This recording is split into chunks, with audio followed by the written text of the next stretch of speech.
Fala galera, aqui quem fala é Felipe Carmelo e estamos iniciando mais um vídeo no canal.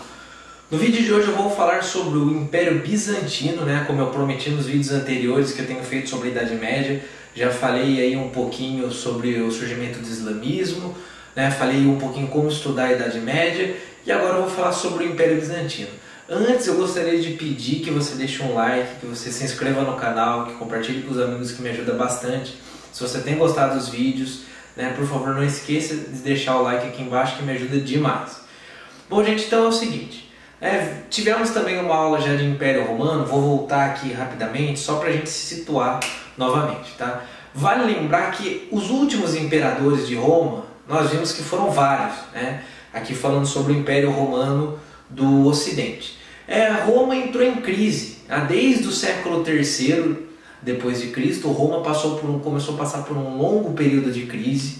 Nós vimos que para piorar essa crise, que era uma crise interna, mas para piorar essa crise interna, vários povos, as tribos germânicas, ultrapassavam os limites das fronteiras que pertenciam ao Império Romano. Isso agravava ainda mais a crise, E alguns dos imperadores tentaram algumas mudanças desesperadas para tentar conter a crise.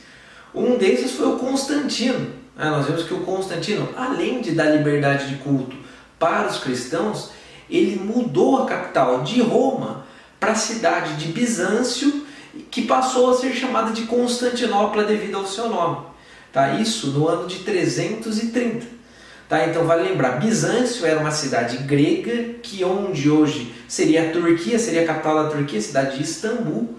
Então o Constantino, sabendo que era uma cidade muito importante, um ponto comercial muito importante para Roma, muda a capital de Roma para essa cidade e troca o nome, constrói, modifica a cidade e passa a ser chamada de Constantinopla. Por que eu estou falando isso? Porque Constantinopla ela vai ser a capital do famoso Império Bizantino. Então é importante saber minimamente a sua origem. Outra coisa importante, outro imperador que veio depois, chamado Teodósio, o imperador Teodósio, ele também fez algo extremamente importante. No ano de 395, Teodósio dividiu o Império Romano em dois.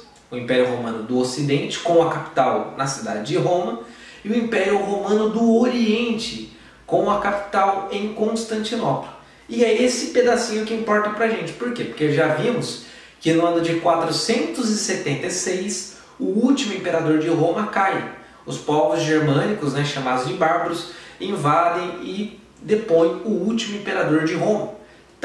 Mas e o Império Romano do Oriente, a outra parte? Essa vai sobreviver ainda por mais 1000 anos aproximadamente. Aliás, nós vimos, eu comentei com vocês, que o período conhecido como Idade Média é exatamente o período entre 476, o ano da queda do Império Romano do Ocidente, ou seja, a queda de Roma, até o ano de 1453, com a queda do Império Romano do Oriente. Tudo bem? Então esse é o surgimento, o nascimento desse Império Bizantino. Agora, para o vestibular, não vou dizer para vocês que cai muito o Império Bizantino, porque não cai. Idade Média sempre tem alguma questão no vestibular, mas é muito raro cair algo específico do Império Bizantino. Vocês estão vendo eu falar Império Romano do Oriente, o Império Bizantino, eles são o mesmo, São sinônimos. O Império Romano do Oriente também vai ser conhecido como Império Bizantino. Vai lembrar a sua origem, Bizâncio, uma cidade grega.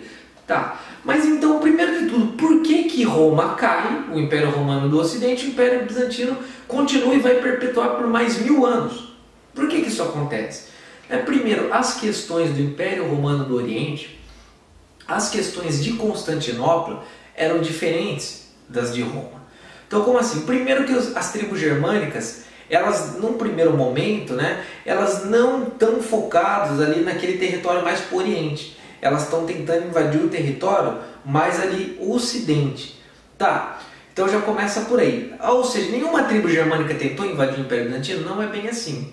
Tentou, mas muito menos do que o Império Romano do Ocidente. Então já começa por aí. Outra coisa, a gente viu que Roma, ela não se destruiu, não foi destruída, na verdade, por conta só das tribos germânicas. Isso foi uma consequência. Roma estava fraca, os exércitos de Roma não conseguiam mais conter essas tribos. Por quê? Porque Roma começou a viver uma crise interna, principalmente após o período da Pax Romana, que os romanos decidem parar de guerrear, ou seja, o número de escravos começou a cair. E por que isso levou à queda de Roma? Ajudou a levar muito à queda de Roma? Porque Roma dependia muito do sistema escravista. Já o Império Romano do Oriente, o Império Bizantino, tinha escravos também, mas não era tão dependente do sistema escravista como era Roma. E por que isso? Bom, vamos pegar Constantinopla como exemplo. Constantinopla, ela chegou a se tornar a cidade mais rica de todo o Império Romano. Por quê? Porque é uma passagem entre o Ocidente e o Oriente, entre a Ásia e a Europa. Era um entreposto comercial extremamente importante. Para o Império Bizantino, o comércio era a atividade mais importante, ao lado também, claro, da agricultura, da criação de animais também, mas o comércio era fundamental. Constantinopla era uma cidade, era uma capital comercial. Então, o que você tinha, né? E no Império Bizantino você tinha muitos homens livres, você tinha escravos também, mas você tinha muitos trabalhadores livres. Agora em Roma não, tudo quem construía eram os escravos, estradas, tudo que vocês podem imaginar era construído por escravos. Tá? Então isso já foi um fator que ajudou muito. Agora, as características do Império Bizantino ou Império Romano do Oriente, elas em alguns pontos são muito parecidas, né? Por exemplo, com Roma, a religião cristã vai ser a religião oficial do Império Bizantino também, e extremamente importante, e isso é um ponto até diferente comparado a Roma. Por quê? Porque Roma você tinha lá a religião católica, né? No final acabou se tornando a principal e tudo mais, e você tinha o Papa como principal líder da Igreja de Roma. E no Império Romano do Oriente ou Império Bizantino, o próprio imperador é o principal nome, o principal comandante da religião católica. Então, lá no Império Bizantino nós tínhamos o que era conhecido como Césaropapismo. Como assim, né? O imperador, ele era ao mesmo tempo o César e ele era o Papa, ou seja, ele era o líder militar, ele era o líder político, ele era o líder religioso. Isso é extremamente importante, era uma característica exclusiva, né, ali do Império Bizantino, se comparado ao Império Romano do Ocidente, que já tinha caído, né? Então essa é uma característica importante. O imperador ele tinha muitos poderes, ele tinha um poder totalmente centralizado em suas mãos. Tá? Isso é importante vocês entenderem. Então, como eu falei, o comércio era extremamente importante, e dentre todos os imperadores, né, do Império Bizantino, o mais importante que vocês precisam saber é somente um cara chamado Justiniano. Tá? O Justiniano ele governou aí em meados do século VI, para ser mais específico, do ano de 527 até o ano de 565. E por que ele ficou tão importante, né, o Justiniano? Primeiro, porque ele adotou uma política expansionista, ou seja, ele conquistou territórios, recuperou territórios que os povos bárbaros germânicos tinham conquistado, como no norte da África, por exemplo, né? Territórios ali que o Islã também foi conquistando, o Justiniano conseguiu conquistar. Ele construiu a famosíssima igreja de Santa Sofia, que hoje é uma mesquita gigantesca, tá? É o ponto turístico talvez mais importante hoje da cidade de Istambul. Hoje não existe mais Constantinopla, hoje chama-se Istambul, capital da Turquia, e você tem lá, né, quando ela foi construída, era uma igreja católica de Santa Sofia, foi construída a mando de Justiniano. O que mais que o Justiniano fez de importante? O Corpus Juris Civili, ou seja, o Código Civil baseado no direito romano, que é a base do direito que seguimos até os dias de hoje. Foi também esse Código Civil também foi instituído por Justiniano. Então ele foi realmente o imperador mais importante, inclusive para o vestibular, para vocês saberem. Algumas coisas aconteceram no Império Bizantino que também são importantes. Por exemplo, no ano de 1054 ocorreu o famoso Cisma do Oriente. O que foi isso? Foi a divisão do catolicismo, na verdade a divisão do cristianismo naquele momento, né? Vale lembrar que o protestantismo ainda nem existia, então você ser cristão até então era você ser católico automaticamente. Até que, devido a várias controvérsias, devido a várias discordâncias entre o Papa de Roma e o imperador, né, ali, e o patriarca de Constantinopla, eles decidiram se dividir, né? dividia a igreja. É aí que você tem a criação da famosa Igreja Ortodoxa Grega.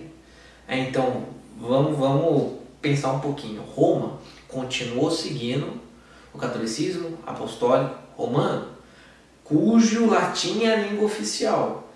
E Constantinopla criou, né, a Igreja Ortodoxa Grega, cuja língua oficial passou a ser o grego. Vale lembrar que o Império Bizantino ele tinha muitas características gregas. Tá? Porque se a gente pegar no mapa, o Império Bizantino, que partes ali que ele pegava? Ele pegava onde hoje é a Grécia, onde hoje é a Turquia, onde hoje é a Croácia, tá? Pegava uma parte ali do Oriente Médio, onde hoje é a Síria. Tá? Então, se a gente parar para pensar territorialmente, de fato, o Império Bizantino ele foi uma grande explosão cultural, foi uma mistura de culturas muito grande.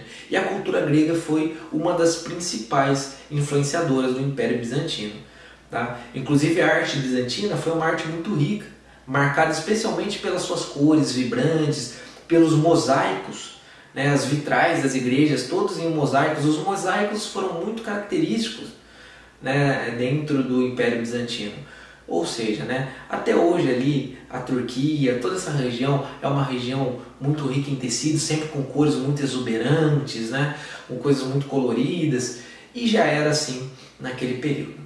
Bom, gente, sobre o Império Bizantino o importante era isso. Eu espero que vocês tenham gostado. Deixe o like aqui embaixo que me ajuda bastante. Um forte abraço e até a próxima.